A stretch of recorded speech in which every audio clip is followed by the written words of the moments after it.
Xin kính chào quý khán giả và độc giả của Báo Công Thương. Kính chúc quý vị một năm mới an khang thịnh vượng, vạn sự như ý. Thưa quý vị, tháng 10 năm 2024, Đại sứ quán Na Uy tại Hà Nội đã công bố và bàn giao cho Bộ Công Thương báo cáo chuỗi cung ứng điện gió ngoài khơi cho kịch bản phát triển nhanh nhất của Việt Nam. Đây cũng được coi là dấu mốc mới trong hợp tác kinh tế, thương mại, năng lượng giữa hai nước Việt Nam-Na Uy, đặc biệt là trong hợp tác phát triển điện gió ngoài khơi.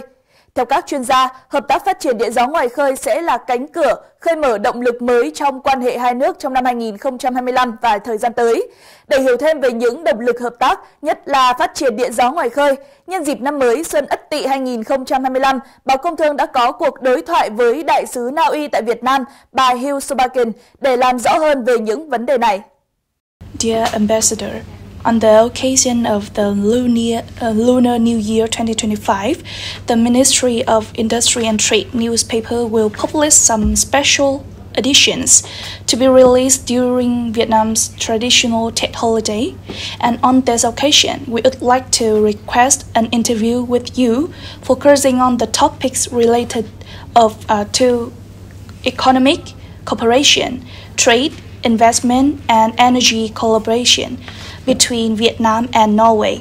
And additionally, we would appreciate your sharing of thoughts related to Vietnam's traditional Tết celebrations. And first of all, could you send your greetings to the readers of the Ministry of Industry and Trade newspaper? So, dear viewers of Công Thương newspaper, it's great to be with you today. I'm Hilde Solbakken, Ambassador of Norway to Vietnam. Okay, and the first question I want to ask you, how do you assess the trade relationship between Vietnam and Norway in recent years?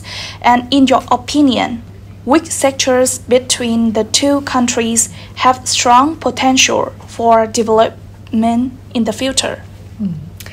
I'm very happy to see that our trade relationship has been growing steadily over the last few years. I think in the last 10 years it's actually more than tripled. I think there's a great deal of complementarity.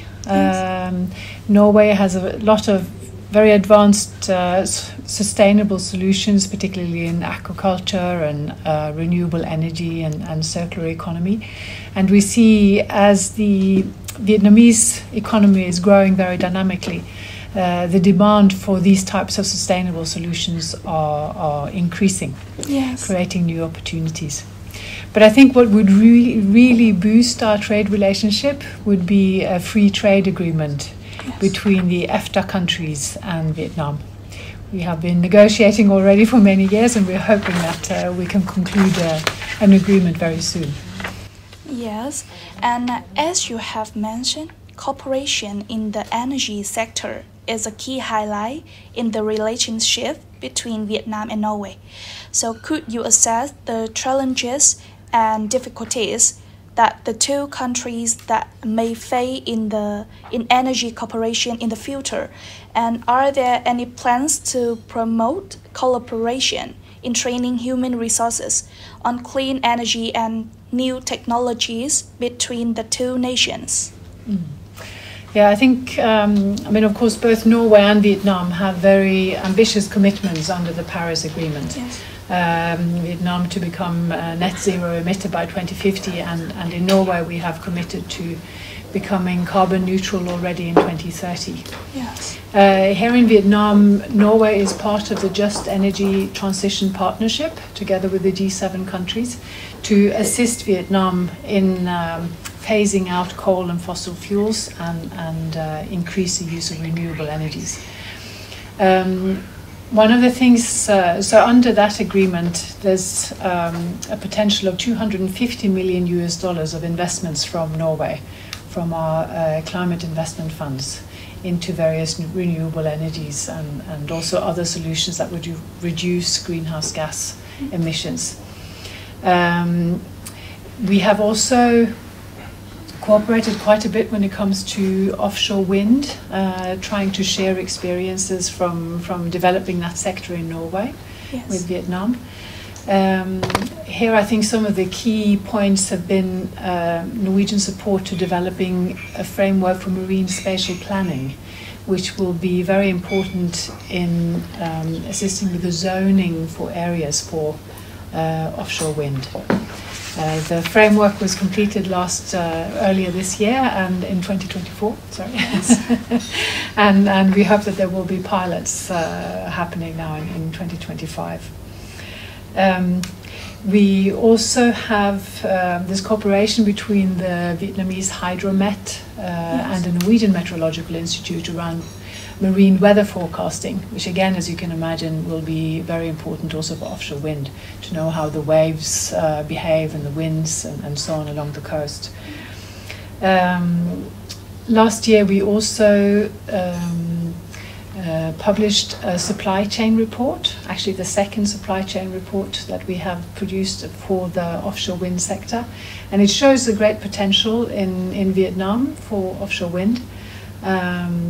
Both in terms of course, the engineering core, what harbours you have, and also some of the areas that would need further development to realise that ambition. And I think also need to mention some of the Norwegian companies that are very active in the renewable energy sector in Vietnam. Mainstream Renewable Energy are actually a producer of offshore wind and have projects, quite advanced projects already in both Sok Chang and coming up in Ben Che, in addition to working in the solar sector. We have Vard, which have a shipyard in Nha Trang. Yes. Building very advanced vessels for supply to the offshore wind sector. So far these vessels are going back to, for example, the UK and some of the wind farms there. Hopefully in the future it could also be vessels for offshore wind in Vietnam. In another part of the whole value chain for renewable energy and offshore wind, we have the company DNV. They provide comprehensive assurance for the entire renewable energy value chain by providing advice, monitoring and verification and certification services in the energy sector. However, Vietnam is also impressed and eager to learn from Norway. So what can Vietnam learn from Norway in terms of the development model for clean energy, particularly in wind and hydroelectric power? Yeah, I think maybe first of all say a little bit about the energy mix in Norway. Yes. We actually have 99% of our electricity from hydropower, and we've been lucky to have that since the early 1900s. We're also a major, one of the world's biggest exporters of oil and gas. Of course, with the green energy transition, we'll have to also be working towards replacing that with renewable energy. So wind is becoming more and more important, including then offshore wind. And there's a lot of research and investments going on to make clean hydrogen also a viable energy resource in the future. As for lessons from Norway, I mean, I think clearly every country will have to find solutions that fit their own circumstances. But perhaps it's worth mentioning some of the ways that we work in Norway. So first of all, there's a lot of emphasis on having the whole government work together so that energy policies are aligned with other economic policies, social needs, community needs, environmental policies in particular. And also a long tradition in Norway of the government and public institutions working very closely with the industry and private sector, and also with academia and research. And this kind of tripartite approach has been very valuable for us to find long-term sustainable solutions. And one of the tools, if I can just give an example, which I think is very relevant again for offshore wind, the marine spatial planning tool is an excellent way of being able to bring all those actors together. so that you can look at all the different interests involved in using the ocean, and also all the environmental factors, and get that all into kind of one planning mechanism. Sticking with offshore wind, I think our approach has been a very sort of step-by-step or gradual approach, so that we can learn as we go, because of course it's a new industry, it's a very complex industry. So by having a phased approach, we can kind of take a step back and learn lessons. Yes. As we move forward. Yes. Our General Secretary, Mr. Tolam, shared that the new era, the era of the rise of Vietnamese people, is an era of development, an era of wealth and strength under the relationship of the Communist Party, building a successful socialist Vietnam, a rich people, a strong country, a democratic, fair and civilized society, standing side by side with the great powers of the world.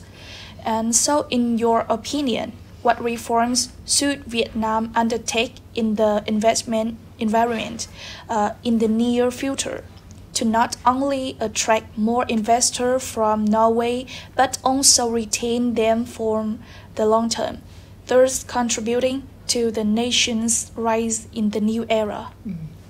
I mean, I think Vietnam has demonstrated incredible success in its economic development, dating back to the Doi Moi policies from Yes. 1986.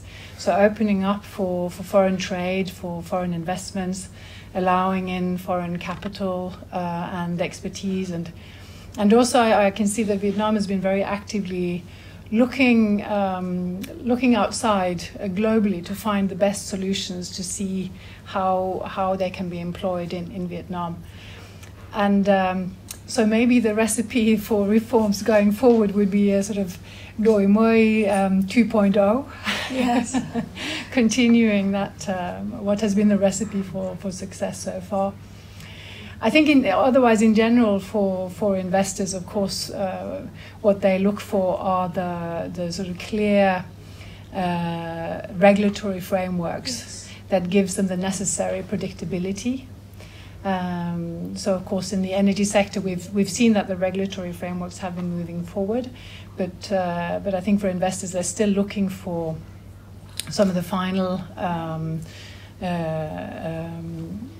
frameworks around, for example, access to how to deliver the renewable energy to the grid, for example, pricing mechanisms, and so on. So we hope that they will come soon.